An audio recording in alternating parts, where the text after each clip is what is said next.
I have a new hobby. I am collecting stories that I can actually prove are told among the Russian people.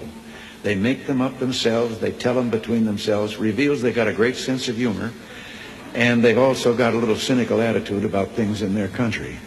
The story was an American and a Russian arguing about their two countries, and the American said, look, in my country, I can walk into the Oval Office, I can pound the president's desk and say, Mr. President, I don't like the way you're running our country. And the Russian said, I can do that. The American said, you can? He says, yes. I can go into the Kremlin, to the General Secretary's office, pound his desk and say, Mr. General Secretary, I don't like the way President Reagan's running his country. I didn't tell this one to Gorbachev. You know, there's a 10-year delay in the Soviet Union of delivery of an automobile. And you go through quite a process when you're ready to buy, and then you put up the money in advance. This man, he laid down his money, and then the fellow that was in charge said to him, okay, come back in 10 years and get your car.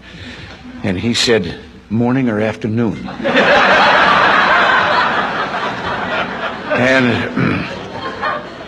And the fellow behind the counter said, well, 10 years from now, what difference does it make?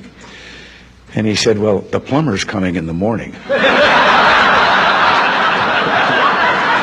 Less than one family out of 7 in the Soviet Union owns an automobile. Most of the automobiles are driven by the bureaucrats.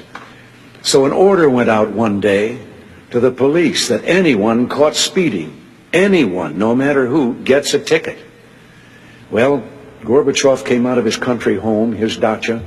He was late getting to the Kremlin. There was his limousine and driver waiting. He told the driver to get in the back seat, he'd drive, and down the road he went. They passed 2 motorcycle cops. One took out after him. And pretty soon he's back with his buddy, and his buddy says, well, did you give him a ticket? And he said, no. Well, he said, why not? Oh, he said, it's too important. Well, he said, we're told to give anybody a ticket, no matter who it is. Oh, he said, no, this one was, well, he said, who was it? He said, I couldn't recognize him. But his driver was Gorbachev. One of the heads of state that I met with on this visit told me the story about the 2 fellows in the Soviet Union that were walking down the street, and the one of them says, have we really achieved full communism? Is this it? Is this now full communism? And the other one said, oh, hell no, things are going to get a lot worse.